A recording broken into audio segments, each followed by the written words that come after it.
Hey, good morning. This is Richard Hsu, host of Hsu Untied. This morning, I'm really thrilled and honored to have with me as my guest, Aarthi Belani, a partner at Baker McKenzie. Aarthi, welcome to the program. Thank you, Richard. So, Aarthi, let me ask you why you went to law school in the first place. So I have doctor parents. I'm a pretty stereotypical South Asian American kid, lots of doctors and engineers and the immigration story in my family. And I spent a lot of time in the healthcare setting with them, but I kind of in some ways felt like I had lived that life, it was such a part of growing up. And of course, every child of doctors has that wondering if this is what they should do. But I had these different experiences. Starting at age 14, I had an internship at the asylum organization in Minneapolis. Minneapolis is a strong sponsor of refugees and asylees, so there's a lot of activity around that. And I had this internship at Minnesota Advocates for Human Rights, which is now I think just called the Advocates. It's still there. I'll be at one of their dinners this coming June when I'm home in Minneapolis. So I got exposed to lawyers working on, asylum applications around that age. I met with lawyers who were professors at the University of Minnesota Law School and was really interested in what they were doing. This was kind of a, starting out on the path of like human rights law. And I interned with the same folks at the United Nations. One of them was on one of the United Nations commissions at the time. So I interned with him a couple of times. And I remember there was a summer where I was still just wanting to make sure I didn't want to go into biology or medicine. And I had a bench research summer working on genetics, and the research model was the frog, which I now understand from my scientist friends is like a difficult research model. And I have a lot of scientist friends who said, oh, it's because you started with the frog that you didn't become a geneticist, But that summer I kept checking the news about a resolution that was making its way through the UN that I had worked on the prior summer, and it was pretty clear to me I was more interested in that process than taking ova out of a frog and manipulating. So that was that. I went to law school. I went to law school thinking that I would follow in the footsteps of David Weisbrot, this University of Minnesota law professor who was very active in human rights. And I thought I wanted to be a law professor. And I went to NYU because they had this program in international law. And I did this program. I was a fellow. So my first year out of law school, I was a fellow there. And I was miserable. I had not counted on the thing. We think a lot about content when we're in school, and we follow the content that we're interested in. We don't think about what the day-to-day looks like. The day-to-day in academia, especially when you're young, is very solitary, and I'm extremely extroverted. The deadlines are very long-term, and it turns out I've now been an M&A lawyer, right, for 17 plus years. Turns out I really love the fast pace and the adrenaline and working in teams and more of the improvisation. And so a year in academia, I was actually kind of depressed because I was spending a lot of time by myself. The research I was doing felt really distal in terms of the impact, even though it was getting utilized. And luckily, Cleary Gottlieb I had done OCI with Cleary Gottlieb, and I had an offer there that I had put off for a year to do this fellowship at NYU. And Cleary's very friendly to like academic types. It's a pretty friendly place to come and practice. There are a lot of folks at Cleary who spend some years there and then go into academia. So it was a pretty friendly place to land when I said, okay, let me try private practice. So I started there in 2005, and that was a wonderful, place. I had incredible work, incredible colleagues, just that very high-end New York law practice experience, definitely crazy hours, all of that. But really loved it. I actually got to do a fair bit of international law related private practice work at Cleary because obviously they were working on a number of sovereign debt restructurings. They have some large international organization, clients, but I also got into strategy M&A while I was at Cleary. And again, great place, great colleagues, great teachers, very international, lots of different languages being spoken in the hallways. I had a wonderful time in New York City. But then, my first marriage ended And I think I partly went in-house because I was a bit afraid that if I was working, the year 6 through year 10, when you're at a place like Cleary, you're really like just your life is just all about work. And I was a little bit scared about doing that, even though at that point in time I really, loved my job. But I was also a woman in Manhattan, newly single. Mm-hmm. And it's just hard I was just worried that I would end up like never getting remarried and never having a family. So at the time, a client of ours, Credit Suisse, was really revamping its internal legal and compliance teams. And I came into Credit Suisse in 2010, along with a bunch of other new hires. And I'm glad I had that experience. It turned out, I think it turned out not necessarily to be for me, but I got a really good sense of what the client's life is like, what the client is thinking about, what the client cares about in terms of, value delivery and billing, and how internal approval processes work, what boards care about hearing about a large deal. And I think it was a really valuable experience now that I'm back on the private practice side to be able to deliver, like what is the headline here? What do I really need to know? What do I need internally to get this through? What are my internal constituents going to care about? So I got a really good experience in that sense when I was in-house. And then I came out to the Bay Area very late in 2013, pretty much at the end of the year.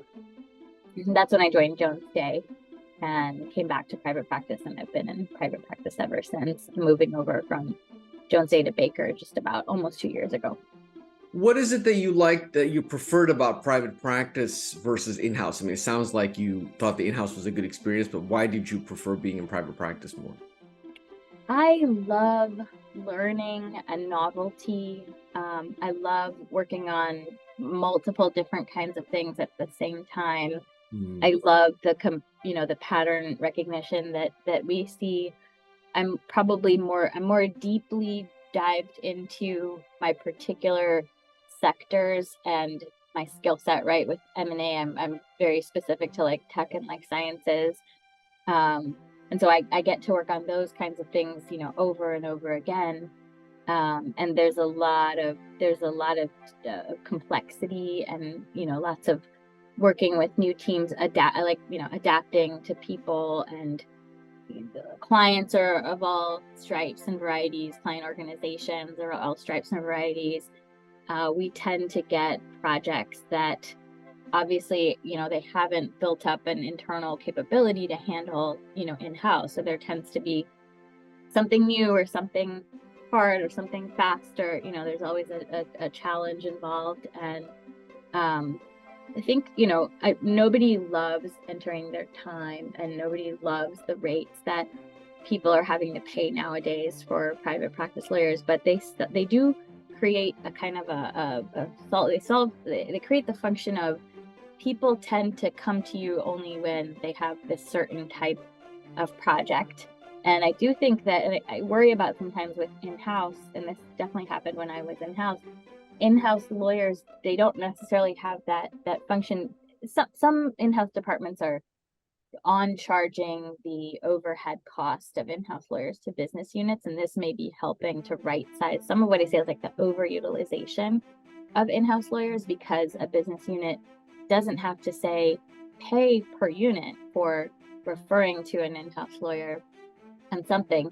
They'll want the most senior person to look at things all the time that maybe isn't the best use of resources. And I would see this sometimes, like if a business leader was very nervous about something, they want like the GC at Credit Suisse to like look at the NDA, and like that's not really a great use of that resource. But there wasn't always a good function internally for like setting a price for that, right?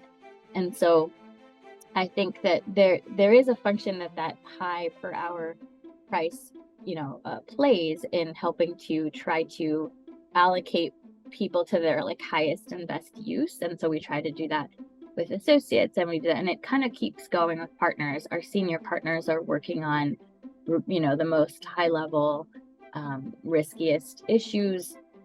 showing up in board meetings and so on. And I think that's a great thing about the career. We live in an era where there isn't there are a lot of things where people who are experienced are not being valued anymore because there's been a lot of change in technology. But I think law is still really one place where experience matters. And I think as you get more senior, you've seen more that you can advise more. You've seen more of these movies play out. Maybe it was a long time ago that one particular fact pattern took place, but you were there, you saw it, and you can provide that advice, and people really value that. And so I like a career where you can kind of keep going up in the value that you could provide to others. What is your mix of tech and life sciences? You said you do both. Is it kind of half-half? Is it weighted more one towards the other? When I came to Silicon Valley, late 2013, early 2014, I have to say I only worked on tech, like high tech and semiconductors deals for a long time. For many years, there were maybe only, there's maybe only one deal I worked on that wasn't in that space. During that time, I bought Blue Mercury from Macy's. I remember that was like the one non-tech deal that I did. And then I started crossing over into life sciences and health tech. I think it was around 2017, 2018. And since then, every year is different. I think the last couple of years that I've been at Baker, it's probably been weighted more towards life sciences and health tech, maybe like 60-40, but probably between 2017 and 2021, it was probably more like 60%, 60-70% tech and 30-40% life sciences. Do you prefer one over the other, or do you find you like the variety? What do you prefer? I think there's a lot of convergence happening now between those two spaces. Convergence is probably something I see everywhere. I was just thinking this morning about within the healthcare space, there have been a lot of pulling apart of hospital channel from consumer channel in companies, like Johnson & Johnson. And it's kind of ironic because thanks to tech, people are monitoring themselves a lot more at home, taking home some of these devices that historically have only been in hospitals. But because of, wearables and data, the data platforms and the APIs and so on, there's been a lot more merger and convergence. And I was thinking these are kind of thoughts that I have in the shower. I'm like, it's so ironic that these channels are pulling apart right as, people are taking home these devices. And so I think there's a lot of overlap. I have tech clients that are financing a lot of development in biotech and then kind of teaching biotech how to use computing and data science to improve, basic discovery and drug discovery. I wouldn't be surprised if we are using sort of like biological transistors at some point. So I think coming out here, I really learned that Silicon Valley really is the hub of innovation. You hear about, when I was living in New York, it's like you'd hear about it, but you didn't really fully get how people are every single day working on the future here. And that when I came here, I'm like, that's really what's going on. I was just going to ask you, do you do a lot of work with startups, or you mostly do like public M&A kind of stuff, or is it pretty much the full range? When I was at Jones Day, it was the full life cycle. We had quite a few larger buy-side, clients that were doing serial acquisitions, and that was probably the bread and butter.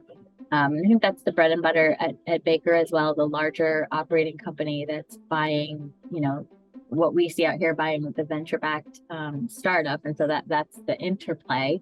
I have had growth stage, company clients as well. But I'm not at I have never been at the native startup, type practice that you see in the Bay Area, where there's a large number, a high volume of startup clients. I've had maybe I've had half a dozen at a time, more so when I was at Jones Day. At Baker, we start working with growth stage companies more so right around the time they're going global or having some kind of need for more senior regulatory advice. I'd say like Series B, Series C is more like the typical time that a startup would start working with a Baker. But Baker does have this great offering for when a company is doing global expansion, and so I think I've always been in the Valley at a firm that had this slightly different offering than you might see at the native, more startup oriented firms, which is fun. Sometimes we're working alongside those firms. I have clients where the corporate counsel is the shop that's going to IPO them, like a Fenwick or a Wilson, but we're working very friendly with those teams to do larger deals or global deals, multi-jurisdictional work, tax work. This is the kind of a classic spot for Baker to be in. Now, I know you were in-house at a bank and you came back to private practice. Could you ever see yourself ever doing how about if a dream tech GC position opened up? Could you ever see yourself doing something like that? Yeah, you always keep an eye out. I haven't had that happen yet. Of course, like things come to you and you evaluate them and think about whether you might be ready to jump off and do that yet. And I would never say never. There are interesting spaces. And you mentioned clean tech. Like clean tech is a space that is coming up the curve, and there's been really great investment in that space. And obviously those are wonderfully meaningful companies to be a part of. This is where we need to go, right? To make sure that we don't end up with an uninhabitable California by 2050, as some people are predicting. So yeah, I would never say never. I think there's another element of private practice. You asked earlier, like, what do you love about private practice? I had this thought a long time ago that maybe I'd be interested in academia. I think what I've learned is I do like teaching, but I like teaching in the apprenticeship model, right? Like we get fresh out of law school grads every year and they teach us a lot, right? So they're learning things that we learn from them, and then we get to pass on what we've learned about drafting, about how to break up a project into pieces, how to manage a client, all these things. So I think that there's a lot of that going on in private practice, and it means a lot to people if you come into a law firm and you get to work with a partner who likes to answer those questions and likes to share how they do things and not keep it a secret and not keep it a mystery. And that can be very meaningful for people just at a very base level, like in terms of enjoying the practice of law. It can be a hard career for people to find happiness and joy in, but there's actually, I think, a lot of joy in the law. There's fighting through a hard problem, working together with people. You can find a lot of satisfaction. I like to think of it as like I get to work with really smart people who are working on some of the most important projects for their organizations, and like what I get to do all the time. It's a great privilege, and it has its downsides, which are unpredictability in terms of your schedule. But I think that's kind of part of the nature of what's going on. Oftentimes these are multi-party negotiations, and so you can't control everyone involved or the pace that something needs to go, and sort of take that downside with the upside of it's something important that people care about. And these are really, out here I find they're usually really fascinating, interesting people and products and services. And working with strategics, it's like it's not just because of the money that they're having to acquire something or divest something. There's always a strategic reason. And I think I probably wouldn't enjoy it as much if I was just working with like private equity or something like that. But with operating companies, after a while you get to understand what their plan is, what their program is, why they need to buy something rather than build it. And there's almost like two layers of diligence there. There's getting to know your client and getting to know the target in a particular deal. Well, Aarthi, I really appreciate you taking the time. I know you're a super busy M&A lawyer, but I've heard a lot about you, and it was really great to finally get you on my program. Thanks for having me. This is Richard Hsu and Aarthi Belani. Thank you. Thanks.